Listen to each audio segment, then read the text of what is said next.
L'église était bondée. La chaleur était étouffante. Un prêtre s'est avancé vers la chaire, s'est essuyé le front, et a commencé par une phrase qui ressemblait presque à des excuses. Il a dit qu'il essaierait de ne pas être trop long. Il savait qu'il faisait très chaud. Mais les circonstances, a-t-il dit, rendaient ce sermon particulièrement important. Ce qui a suivi n'était pas un communiqué de presse. Ce n'était pas une réfutation canonique rédigée par une équipe de juristes. Ce n'était pas une communication diplomatique soigneusement formulée pour laisser toutes les portes ouvertes sans en fermer aucune. C'était un sermon. Un prêtre debout devant son peuple, dans les jours qui ont suivi le coup canonique le plus grave que sa communauté ait subi depuis des décennies, s'adressant à des hommes et des femmes venus à la messe incertains de ce qu'ils étaient, incertains de savoir si l'Église qu'ils aimaient les reconnaissait encore, incertains de ce que signifiait pour leur âme, leur sacrement et leur situation devant Dieu l'excommunication que Rome avait prononcée. Et ce qu'il leur a offert n'était pas une stratégie. C'était de la doctrine. Et du courage. Et une clarté qu'aucun communiqué officiel, d'aucun des deux côtés de ce conflit, n'était parvenu à produire. Ce sermon circule maintenant à travers le monde catholique. Il est lu, partagé et discuté par des personnes qui n'ont aucun attachement particulier à la fraternité Saint-Pie X, par des personnes qui désapprouvent les consécrations, par des personnes qui pensent que la situation canonique est plus complexe que ne le reconnaissent les défenseurs de la fraternité. On en parle parce qu'il a dit ce que le moment exigeait et que le langage institutionnel, de tous les côtés, n'était pas parvenu à dire. Il a appelé les fidèles à quelque chose de plus élevé que le conflit qui les entoure. Avant d'aborder ce sermon, il faut établir le contexte, car le prêtre qui l'a prononcé s'adressait à une situation bien précise créée par les jours précédents.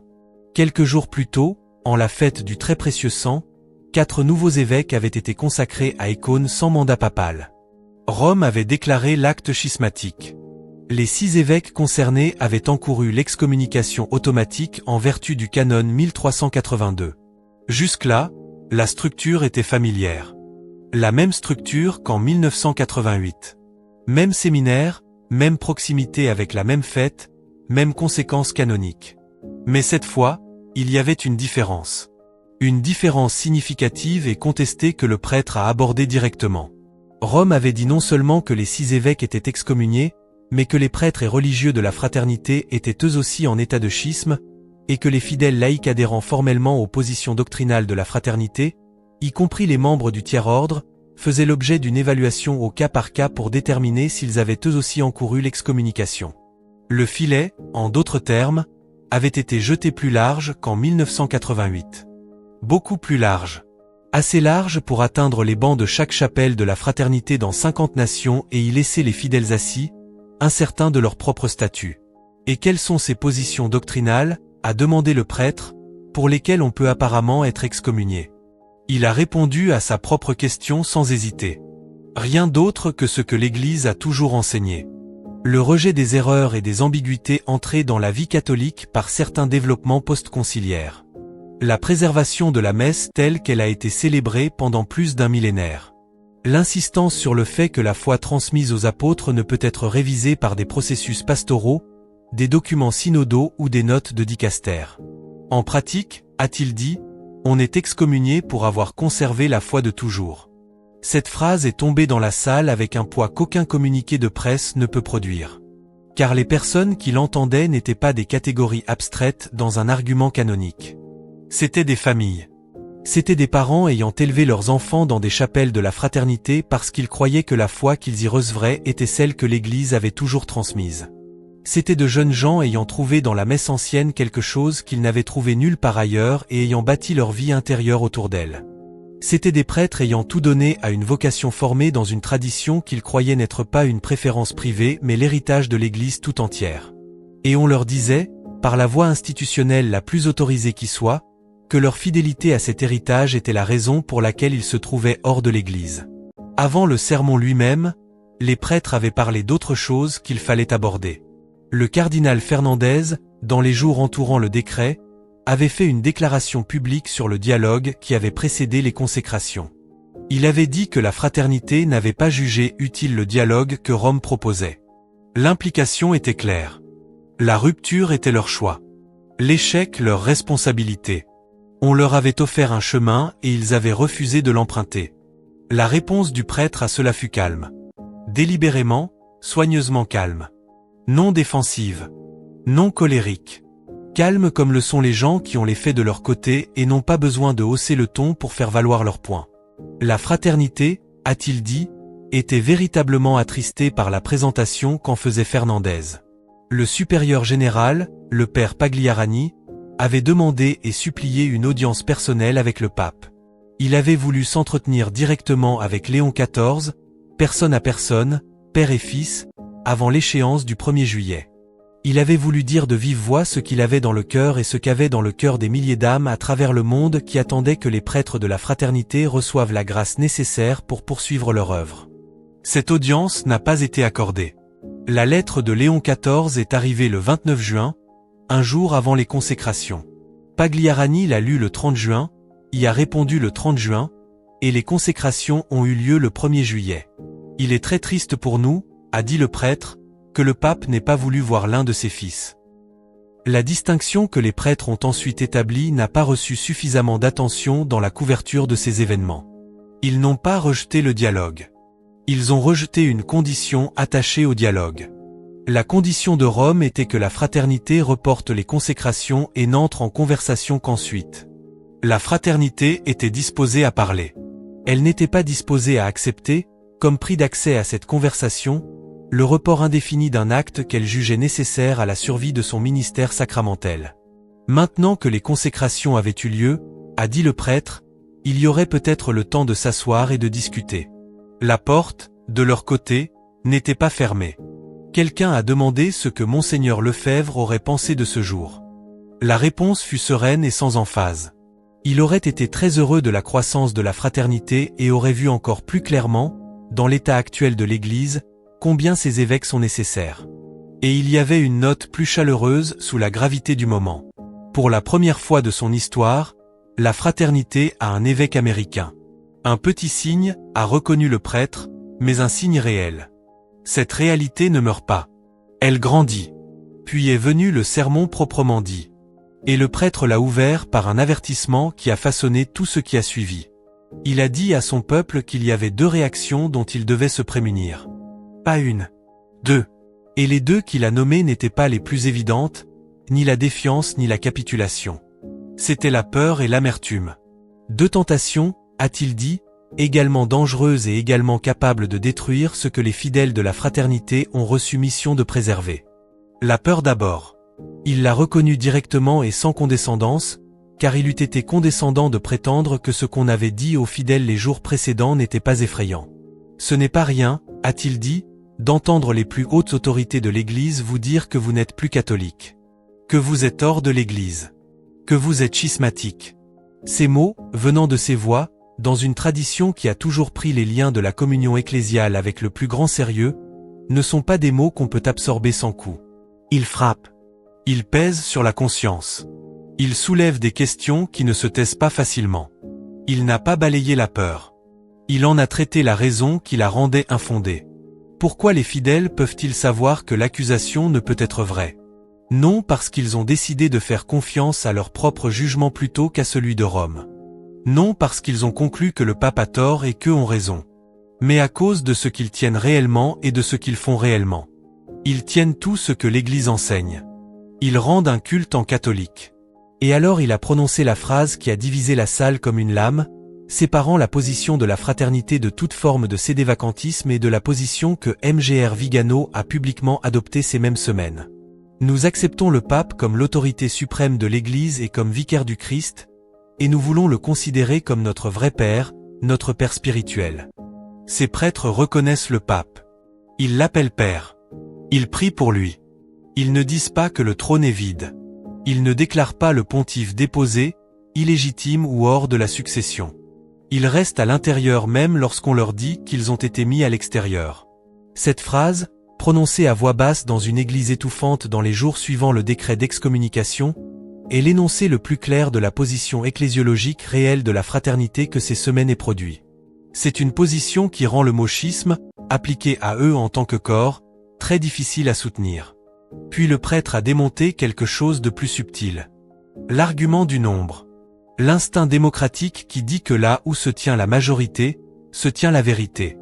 Il l'a rejetée sans agressivité et avec la précision que le moment exigeait. La vérité est objective, a-t-il dit. Être quelques-uns contre le monde entier ne signifie pas avoir tort. L'histoire le sait. La tradition le sait. Et les fidèles assis dans cette église étouffante, s'entendant qualifiés de schismatiques par une institution dont le journal officiel avait récemment publié une thèse sur la non-existence du diable, le savaient aussi. Il a proposé un exemple. Une messe célébrée à Londres pour les noces d'or d'un couple de même sexe, où un cardinal a prêché et a été applaudi pour son ouverture d'esprit. Applaudi. Et nous, a-t-il dit, sommes ceux qu'on excommunie. La salle était silencieuse. Le second danger que le prêtre a nommé était l'amertume. Et la manière dont il l'a traité est ce qui a fait voyager ce sermon à travers le monde catholique depuis qu'il a été prononcé, car traiter l'amertume honnêtement est plus difficile que traiter la peur. La peur peut être abordée par l'argument. L'amertume exige autre chose. Elle exige ce genre de charité qui ne vient ni du tempérament ni du calcul stratégique, mais d'une théologie de la croix intériorisée assez profondément pour tenir bon quand tout autour est mis sous pression. Il n'a pas minimisé ce qui avait été fait. Il n'a pas joué une magnanimité feignant que les sanctions n'étaient pas ce qu'elles étaient. Il les a nommées comme Pagliarani les avait nommées dans sa lettre à Léon XIV. Objectivement injuste. Extrêmement dur. Et il a donné à cette dureté un contenu précis qui l'a rendue concrète plutôt que rhétorique. Les sanctions atteignent les fidèles du tiers-ordre. Elles soumettent des âmes à un jugement au cas par cas pour déterminer si elles sont schismatiques. Des catholiques ordinaires qui assistent aux messes de la fraternité, qui appartiennent à une confrérie du tiers-ordre, qui ont bâti leur vie dévotionnelle autour du rite ancien, sont désormais tenus d'examiner leurs propres dispositions intérieures pour déterminer s'ils ont encouru une peine canonique.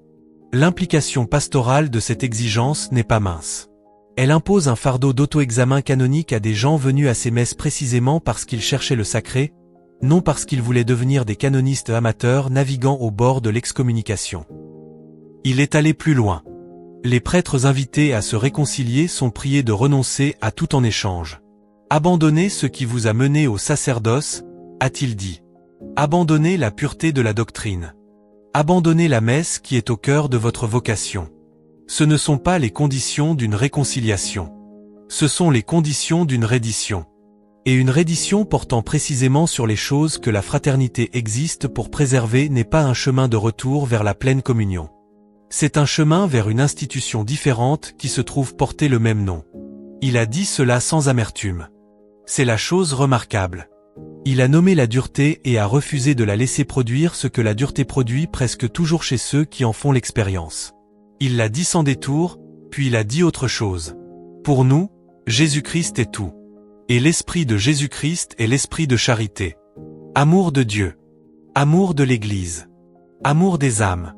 Puis, avec une franchise qu'il en coûtait de prononcer à voix haute dans une salle pleine de gens à qui l'on venait de dire qu'ils étaient hors de l'Église, il a ajouté « Amour pour les âmes qui nous blessent ». Cette phrase est le centre théologique du sermon. Tout ce qui la précédait établissait le contexte. Tout ce qui l'a suivi a montré ce qu'elle signifie en pratique. Et c'est la phrase qui a le plus troublé les personnes ayant abordé ce sermon en s'attendant à trouver de la défiance, de l'apitoiement sur soi ou la posture endurcie d'une communauté ayant décidé qu'elle n'a plus rien à perdre. Elles n'ont trouvé aucune de ces choses. Elles ont trouvé un prêtre demandant à son peuple d'aimer ceux qui venaient de les frapper. Non pas de prétendre que le coup n'était pas tombé. Non pas de jouer un pardon qu'ils ne ressentaient pas. Mais d'aller à la source de la charité véritable, au Christ lui-même, et de recevoir de lui la capacité d'aimer par-delà la fracture que le décret avait formalisée. Puis le prêtre a élevé son regard vers une hauteur qui a changé le caractère de tout ce qu'il avait dit auparavant. Il a inscrit l'excommunication dans un schéma que la tradition a toujours reconnu et que les fidèles connaissant leur histoire pouvaient entendre sans surprise, même si l'entendre en ce moment précis exigeait encore quelque chose d'eux. Le Christ lui-même, a-t-il dit, fut haï par les autorités religieuses de son temps. Il fut crucifié hors de Jérusalem. Hors de la ville sainte. Le lieu n'était pas accidentel. Être crucifié hors des murs de la ville, c'était être déclaré excommunié de la communauté sainte d'Israël, rejeté du peuple de Dieu, exécuté en un lieu signalant le rejet par l'institution qui prétendait parler au nom de Dieu. Et quiconque restait avec le Christ, a dit le prêtre, quiconque demeurait auprès de lui après cette déclaration d'excommunication par les autorités religieuses de l'époque, était menacé de la même exclusion. Il a cité l'Évangile. S'ils m'ont persécuté, ils vous persécuteront aussi.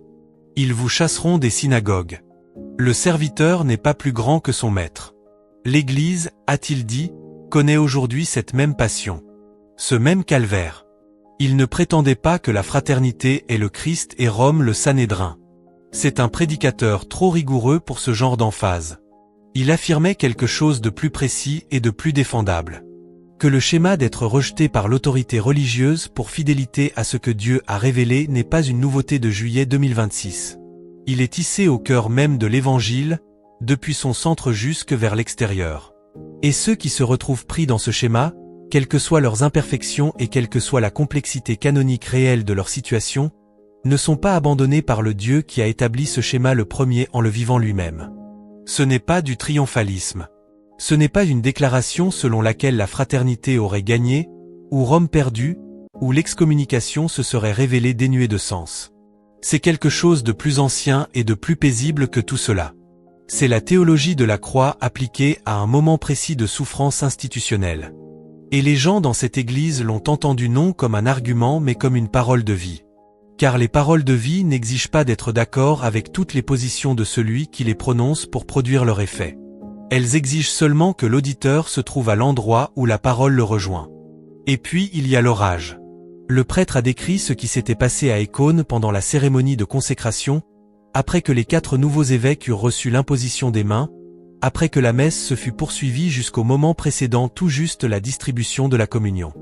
Le ciel s'est fendu. Un orage est arrivé avec une soudaineté et une violence qu'aucun des présents n'avait jamais vue. Le pire orage qu'il ait jamais connu, a-t-il dit. Le vent déchirait tout. La pluie tombait à seaux. Tout s'est arrêté. La communion n'a pas pu être distribuée. Des milliers de fidèles se trouvaient hors de la chapelle du séminaire sans nul abri. L'esplanade qui avait accueilli 15 000 personnes venues de 70 nations est devenue, en quelques minutes, un lieu de pluie battante, d'éclairs et de tonnerre rendant toute communication humaine ordinaire impossible. Et au lieu de courir, ils se sont mis à prier. Des milliers de personnes sous une pluie battante. Dans les éclairs, le tonnerre et le vent. Chantant. Le prêtre l'a décrit avec la voix de quelqu'un qui y était et qui, en le racontant, était encore ému par ce qu'il avait vu. Ils ont chanté le chapelet. Pas doucement. À pleine voix, contre le vent, si bien que le son portait à travers l'esplanade et jusque dans la tempête. Ils ont offert la première dizaine pour leur sécurité. La deuxième pour les évêques nouvellement consacrés. Et puis, et c'est le moment que le prêtre a dit qu'aucun d'entre eux n'oublierait, ils ont prié pour le Saint-Père. Pour le pape qui leur avait écrit pour leur demander d'arrêter. Pour le pape dont le dicaster avait signé le décret. Pour le pape dont l'institution les avait appelés schismatiques et avait déclaré leur acte une rupture dans le corps du Christ. Des milliers de personnes qui venaient d'être excommuniées, debout dans un orage, priant pour l'homme dont le nom figurait sur les documents qui les avaient frappés. Et entre les dizaines du chapelet, répété contre le vent, un chant unique. Christus vinci. Le Christ est vainqueur. Des milliers de voix. Une seule intention. Une seule confiance. Christus vinci. Puis, lentement, l'orage s'est apaisé. La messe s'est poursuivie dans la paix et la joie. Il est très facile de regarder cette scène et de poser la question évidente, celle à laquelle l'argument canonique ne peut répondre et qu'aucune note de dicaster ne peut aborder. Quel genre de schismatique prie pour le pape en pleine tempête? Quel genre de communauté, venant tout juste de s'entendre dire par la plus haute autorité disponible qu'elle est hors de l'Église, répond en élevant la voix pour demander à Dieu d'aider l'homme qui a rendu ce jugement à guider l'Église en vrai père. Il y a un paradoxe dans cette scène, comme le prêtre lui-même l'a reconnu, qui parle avec une force que le langage institutionnel ne peut égaler et qu'aucun communiqué de presse, d'aucun côté de ce conflit, ne peut reproduire. Les fidèles de la fraternité, excommuniés par décret, debout dans un orage à Écône, chantant que le Christ est vainqueur et priant pour Léon XIV. Ce n'est pas le comportement d'une communauté ayant décidé de partir. C'est le comportement d'une communauté ayant décidé de rester, quel qu'en soit le coût, quel que soit le temps qu'ils fassent, quel que soit le statut canonique que Rome leur attribue, parce qu'ils croient que l'Église qu'ils aiment est l'Église du Christ et que le Christ est vainqueur même des tempêtes que sa propre institution engendre parfois. Fernandez a reçu sa réponse. Non pas par une réfutation canonique. Non pas par une note concurrente d'un dicaster concurrent. Par un sermon dans une église étouffante et par des milliers de voix chantant sous la pluie. La réponse de la fraternité au décret n'est pas un argument. C'est la fidélité. C'est la prière. C'est la charité étendue par-delà la distance d'une excommunication vers l'homme qui l'a autorisé, prier au nom du Christ d'aider l'Église et d'en être le vrai Père. Que cette réponse soit reçue ne dépend pas de la fraternité. Que cela change quoi que ce soit dans les couloirs où se prennent les décisions, aucun sermon ne peut le garantir. Mais quelque chose a changé dans la conversation catholique de ces semaines. Car des gens qui s'attendaient à trouver dans la réponse de la fraternité un miroir de la dureté institutionnelle ayant produit le décret ont trouvé à la place une communauté chantant sous l'orage et priant pour le pape qui les y avait placés. Cela vaut plus que 1000 communiqués de presse. Et on s'en souviendra longtemps après que les détails canoniques de juillet 2026 auront été résolus par l'histoire et par l'autorité légitime dont le prêtre lui-même a dit qu'elle les résoudrait. Que Dieu accorde à tous la paix et la clarté. Et que cette blessure, qui est réelle et profonde et qui appartient à l'Église tout entière, guérisse un jour. Qu'en pensez-vous? Laissez un commentaire ci-dessous. Amen. Que Dieu vous bénisse.